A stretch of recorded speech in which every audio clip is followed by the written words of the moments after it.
Two. Finally, I get Rowdy Beck Rawlings on the program. Been trying for a while. Just couldn't get connected. Had different schedules and things just weren't happening. Finally get her on. Huge fan of yours, by the way. Obviously, before we started recording, I started talking about social networking. I'm real big on, I see you as a fighter, but then let me see who you are as a person. And you're kind of like me. You put a lot of stuff out there on social network, but it's really not saying anything. You're just kind of keeping your own private life private. Are you really a private person, or is that just how it's coming off? Yeah, look, I've learned over the years to kind of control what I put out there and what I want people to know about myself, just because I feel like a lot of fans and people feel entitled to know the ins and outs of fighters' lives. And I feel like it's not always the case. You know, I like to keep certain things close to myself, and I don't like to give them kind of like that false like security that they have a right to know, you know, who I'm dating, what like I'm doing with my Yeah. kids, like things like that people don't really need to know. Like if you're a fan of mine, it's because you like to watch me fight. So I'm going to give you all the information leading up to fights and things like that. But some things, you know, it's just like you don't need to know. Like, why do you care what I do with my vagina? Like, Well, let's be honest. I'm a guy. I want to know what every girl does with her vagina. I want to know. This is what we'd want, you know. And then add in all the lesbians and all the bi-curious women. You'll all of a sudden now they're like, yeah, well, I want to know too. So you have a huge. There's a huge amount of people that follow sport specifically because, not because of the fighting, just because they want to know what you're doing with your vagina. You know what I'm saying? It's like you guys are in a weird spot. I get that completely, but you know, like when I first kind of came on the scene, when I first fought in Invicta, I feel like I kind of let everyone know a little bit too much about myself, like my marriage, my kids, you know, my home life and things like that. And sometimes life isn't perfect and shit falls apart, and then it's very public, and then people want to know, you know, where's your husband? What happened? What, you know, all these kind of things, and it's just like I'm not ready to discuss these things with complete strangers. So I kind of learned to hold back on some things that I just don't want to talk about. You know, like I am quite private. I don't very often open up about my home life, things like that. The best of people, you know. So to strangers and things like that, it's just like it's awkward for me. So there does become a situation where you're getting ready for a fight, you're training, you have these press conferences, you have all these other things, and then all of a sudden the trash talk starts between the two fighters. And I've seen it happen, and I cringe when I've seen other fighters that you're fighting cross the line and start talking about your kids and how you are as a mom, and how I'm like, I get the trash talk. Keep it away from the wives. Keep it away from the significant others. Keep it away from the kids. That's just me.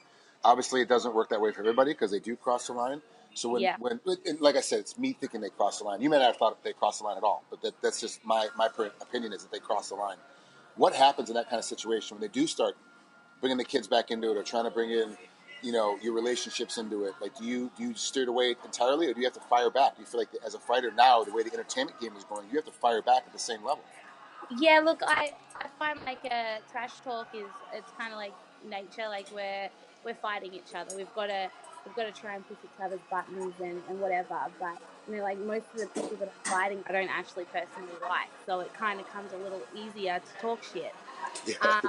But yeah, like I try to keep it pretty, you know, toned down. But yeah, once there is a line that's crossed, if they start attacking me as me as a person, not as a fighter, or me as a mother, or you know, home life, then there's a line for me. Like you it's done. Like I will murder you. Like it's once that's crossed it, there's no going back. So yeah, like it is a little weird when people start attacking me personally and saying things about me, because it's like you don't even know me. Like people think they know me because of what I put out on social media, but like I said before, I don't actually put a lot out there that is actually me. You know, it's what I want you to see. Now, can you say on any of has there been a real backlash, like something that it really happened negatively, other than just the bad feeling of someone thinking they know you and using it as trash talk? But has there been any like real bad backlash from from putting too much information out there for you? Like, you know, a lot of women obviously always start thinking about, okay, maybe she got a stalker and someone started stalking her every place, or maybe she got a bad ex was using everything in the media that was being out there, was now trying to use that in court. Like, you get those bad situations. Have you had one of those bad things happen? Look, the worst thing is, it still kind of does go on, is my ex-husband, who was extremely abusive. I came out publicly about that just because obviously I wanted to help others in the same situation. And I feel like I needed to like let it go. I needed to let go of what I was holding in, and tell people what was really going on within my life at that time. But in that, then it gave people an opportunity to, it gave him a voice, it gave my abuser a voice to then do the typical abuser thing and say, well, no, she's the bad guy, I'm the victim. She's done this and this in her life, and try to turn it around onto me. And then of course naturally haters will grab onto anything that they can. So then he got Yeah, supporters and things like that. So it was kind of just gave him an outlet to keep almost yeah. abusing me emotionally, trying to get at me career wise. Like, he tried to get me cut from the UFC. Um, Oh, yeah, like he's done some really messed up things that obviously didn't work because it was all false.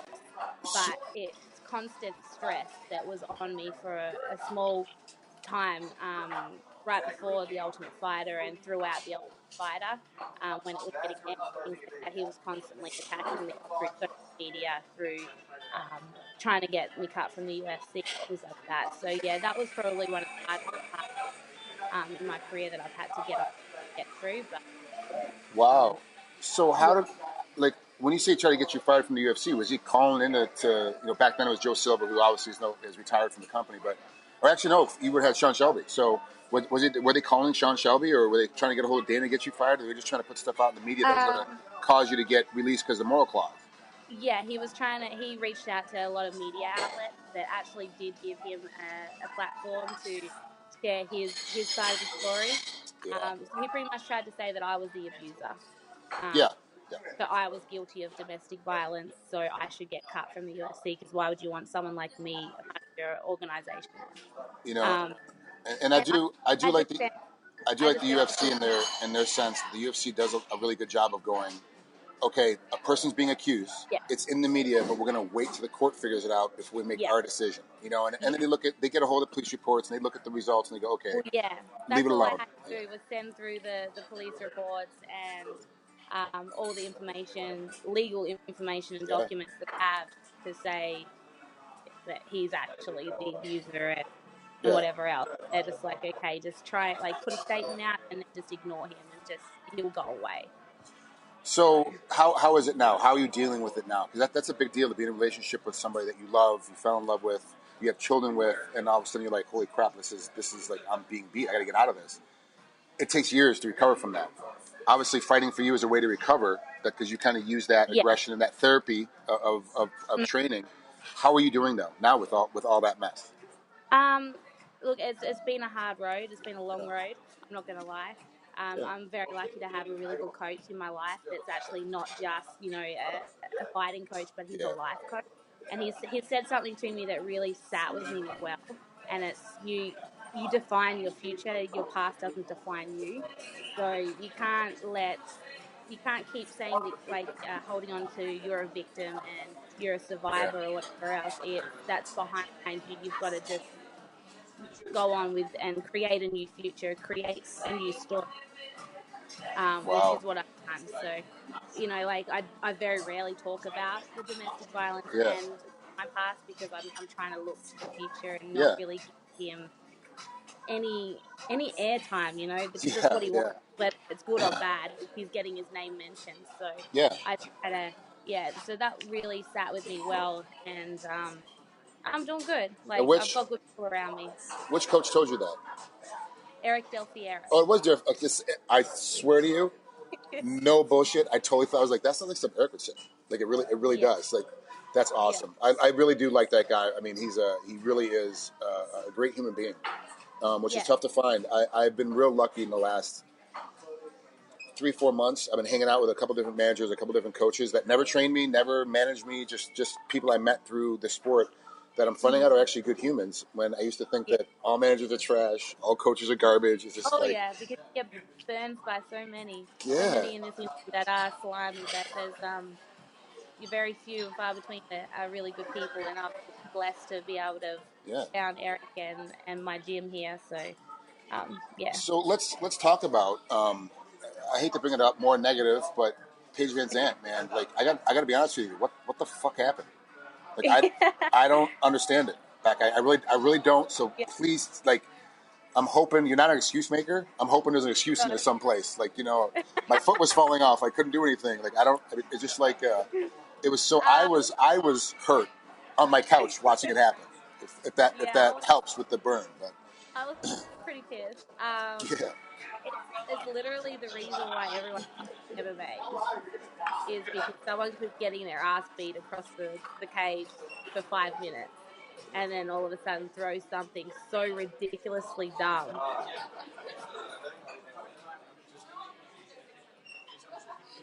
She came in with a stupid flying kick that I pretty in round one evaded and looked at her like, what is that? Like, I was like dumbfounded that she was throwing it.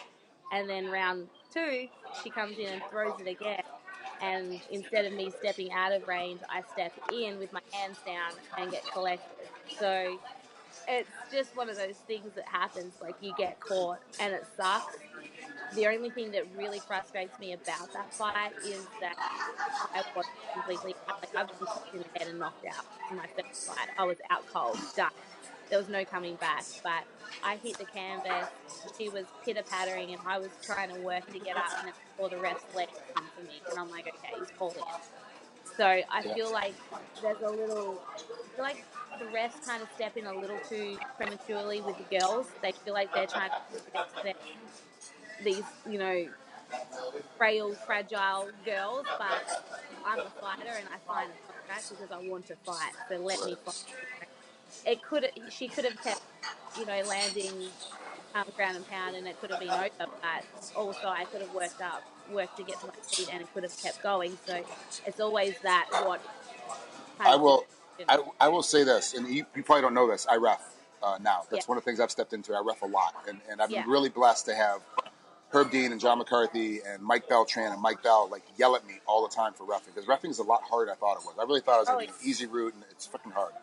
And one of the first things I had to learn really, really early in my roughing career is like, if I was in that position, I'd be okay. So that guy must be okay too, and that's not the case. A lot of times that person is in trouble. The second thing I had to learn is that women and men in fighting are no different. It's a fighter's a fighter. And John McCarthy and I sat down, and him and Elaine took me out to dinner and like, look, we really got to talk to you about how you ref the female fights. This is going female fights in the amateur level like 3 years ago. This is like one of my first gigs. And they're like, you really have to make a decision. If you really want to do this at the highest level, men and women are exactly the same. There is no difference. The rules are the same. Everything is the same. A groin shot's a groin shot. Grabbing their throat is the same if it's a male or female. If she's getting punched, it's a male. It doesn't make any difference. So you have to give them the same amount of time and not try to bail them out. And from then, I've gotten yelled at for like, hey, you let that fight go too long when it comes to the women. But then I look at it and I'm like, it's the same timing. Like I stopped the male fight the same time I stopped the female fight, so I'm consistent with what I'm doing.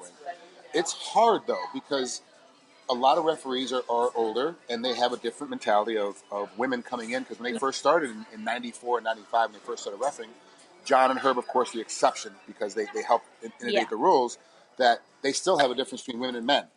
Do you feel like that you are fighting the ref now too in the ring as well as fighting your opponent? That you have to know this ref is going to stop me quick? Like, at the end of the day, like that's my career out there. That's my livelihood. That's how I feed my children. And I should be treated fairly. They don't realize when they make these decisions that they can be life-changing decisions for the fighter. Like that could be a decision that the UFC is going to cut you because you've taken another loss. That's literally losing half of your paycheck. It's not just a fight. It's not just a win or a loss. There's so much on the line, and I don't like that it's in their hands and that they could make a fucked up decision based on the fact that I have a vagina. It's not cool. and we're in 2017 now. It's time to address these things and fix them. And that's you're actually what you're saying is one of the reasons why I started reffing. It's because I saw a real problem with judging and reffing. There's a real problem. Yeah. And people just don't know what they're doing. I'm like, not only is someone going to get hurt for real, but I'm going to see a friend of mine get debilitated, where they're just going to completely fall apart, to where our sport's going to get a bad mark because a ref or a judge didn't see the fight the way that it should have went down. And so I do think it's gotten better. Do you feel like it's as a whole it's gotten better? There's still a few out there that we can both name, but let's not that are bad. Do you feel like it's gotten better as a whole though, or is it still a real problem? I feel like the reffing is definitely getting better. Not so much with the girl and guy aspect, but I feel like the judges are still all over the place. Because they travel all around the world and they've all got different um, coaching and training and whatever. There's no consistency, and that's what's really frustrating as well. And it's easy for people to say, "Oh, don't leave it in the hands of the judge." But when fighting world-class fighters, it's not that easy to finish people when you're fighting the best in the world. So we should be able to leave it in the hands of the judges and know that you're going to get a fair call at the end of it. Just like last night, I'm not sure if you watched the Joe Lozon. Yeah, I did. I did actually, and I was actually going to raise that up next. I'm sorry, Joe knew it. Anybody that really knows, and I'm going to be honest, full transparency. I was packing. I live in Honolulu, Hawaii. I was packing to come to Vegas, which is where I am now. Just landed, and that's why I when you chose 10 o'clock as our interview time was perfect for me because I got off the plane at 9. I knew I was going to be able to get in time to do the interview, and the whole time I was thinking, I'm like, hey, I'm watching this fight with Joe, and I'm not paying strict attention to it. But I'm watching this fight, I'm like, he's getting beat, man. He's definitely getting beat. The decision comes out, I go back and rewind and watch it again. I'm like, what are these judges watching? Like, what were they physically watching? Exactly. Were they watching? Like, what are they doing? Playing Candy Crush on their phones? It's like mind-boggling. Yeah, I swear. So it's got to be frustrating as all hell. So now, Paige, you screwed up. I'm sure you and Eric had a long conversation after the Paige, problem. Hey, when you step in, always got to keep your hands up. Always got to keep you aware of what's going on. Don't ever take, no matter how stupid the kick is or punch is, you got to always respect it because if it lands, it could crush you, especially in this game. So you've done through all that. What has changed for this fight camp getting ready for Torres? Like, what has gone differently? The biggest thing, we didn't actually have like a huge conversation about it because we both we knew this shit happened. Like, it happens. The biggest thing that we, agreed on was that I need to do more kick sparring. I need to be kicked more. I focus so much on boxing because of my hip injury. I haven't really been able to kick. And back in Australia, I just box and do jiu-jitsu. So a lot of my training back home is just boxing, and I'm not getting kicked. I'm not reacting to kicks how I should be. Because I'm not doing it enough. So one of the things that we knew we had to work on was just more kicking, getting kicked in sparring, doing more drills, and getting back those reactions and things that I used to have before my injury, just trying to build from there. So nothing's really changed like this camp. Like, we're not working on any special, technique or anything. We're just kind of glad that my body's coming back to 100% and we can focus on training everything instead of just kind of like pussyfoot around everything and trying to put a band-aid on my injury and trying to work around it. So that's one of the good things like about this time. Pretty much, and I'm able to do everything that I was able to do beforehand. That's awesome. This fight for me on the outside looking at it, I'm not in anybody's camp. I'm not training with either one of you girls, so I don't know exactly what's going on in camps. But this fight is a tough fight for you. She's going to come hard and heavy. She's a tornado. That's for a reason because she just doesn't stop. She's got high energy. She's compact. She's short. Super strong. Super muscular. Who are the training partners to get you ready for this? Like you have to bring in a different style of fighter almost. Or a couple different styles of fighters almost to maintain her kind of pace and rhythm and volume she puts out per round. So I fought her in the Ultimate Fighter. She was my fighter in the Ultimate Fighter, so I know what she brings to the table. I don't really feel like she's evolved very much from there. I have evolved a lot since then. I was only just at Alliance like a week before going into the Ultimate Fighter, so I've been there for a lot longer now. So I definitely feel like I've evolved as a fighter. As for training partners, I've been getting a lot of work with Angela Hill, who's also a striking dominant. She's a really strong striker. She definitely hits harder than Tisha. I feel like in my first fight with Tisha, I didn't really, like, you can tell I just didn't give a fuck the whole fight. I was like, you're pitter-pattering on me and then you're running. I was just like, okay. And I was just trying to land bombs and she was just trying to score points and take off. And it worked. You know, like the judges liked that and gave her the fight. So I'm definitely like have been working on not just trying to land so many power punches and actually using my brain for one. Which has come with experience, you know, like cutting people off and knowing what combination to throw, not just throwing a combination because you're throwing it, you know. So definitely more of an intelligent fighter these days, which I feel like is going to play a big part in our fight. The evolution of Beck Rawlings. That's what it is. You're growing up. You're growing up. Got my big girl pants on now. Well, I don't know if I want you to have pants on though. So they're right. See, we're back to that original creepy guy in the beginning. So, what does this fight mean for you? I mean, obviously, you just came off a loss with Paige. You want to get back on track. The wins, of course, is important. If you lose 2 in a row, they could ask you to leave. I don't think they're going to ask you to leave. You're too big a star. At a weight class, they need personalities and they need bodies. So they're not. I don't think they're going to get rid of you by any means. But winning this fight, what does it really mean for you personally? Look, I travel halfway across the world and I leave my kids for 6 to 8 weeks, which is no small sacrifice. So at the end of that, I want to win. I want to make sure that all the sacrifices I've made has been worth it, you know. So I'm going out there to finish this girl and take a win home. Obviously, I need money as well. I've got 2 small kids that I have to support, not so many sponsors nowadays.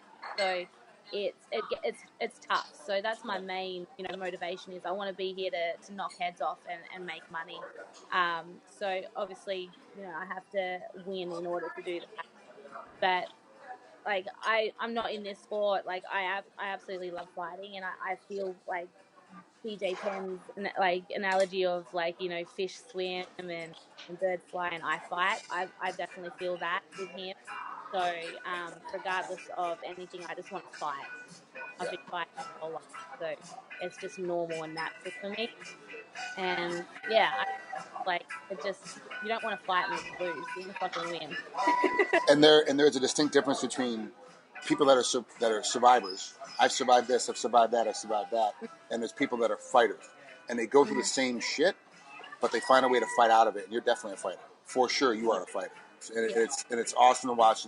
And people see you with your tattoos, and they find a social networking, and they're like, oh wow, this girl, like, I don't know if I can really talk to her in person, but I'm a stalker on social network. But then when you talk to you, you're like, wow, she's like such a sweetheart. Like, you're a good human being. It's kind of I equate you to like the Diaz brothers, where it's really hard to talk to them and look at them on social network, but then when you get them in a conversation, you're like, holy crap, I'm blown away by how nice these kids are. Yeah. It's surprising. Yeah, it's amazing. You're the same way for me. Like, I knew that already coming in. Like, I've talked to other people. Obviously, a lot of other guys that have trained down with you and by you down in San Diego. I talked to you quite a bit, so I kind of knew coming in that, you know, how nice you really were. But it's like it's nice to see through the interview that people can see that you are really a sweetheart. That this is what you do. This is your livelihood, and you make bigger sacrifices than most fighters do. You're not driving from Chicago to Miami to go train. You're not flying from St. Louis down to South Florida to go train. You're going halfway around the world and leaving 2 kids behind, and trying to provide for them. So that's a huge deal. It's a huge sacrifice, and I wish you the best. This fight's gonna be amazing. I'll be watching the whole thing top to bottom. I can't wait. This is gonna be a great fight for me. Tons of action, and I can't wait to see. And hopefully the hip is still good. It's better than it was even last fight. Yeah, sure. Okay. That's good to have. For sure. It's going to be a good one. All right, Beck. Thanks so much for coming on. You have a great rest of your training camp. We'll talk later. Thank you. Appreciate it.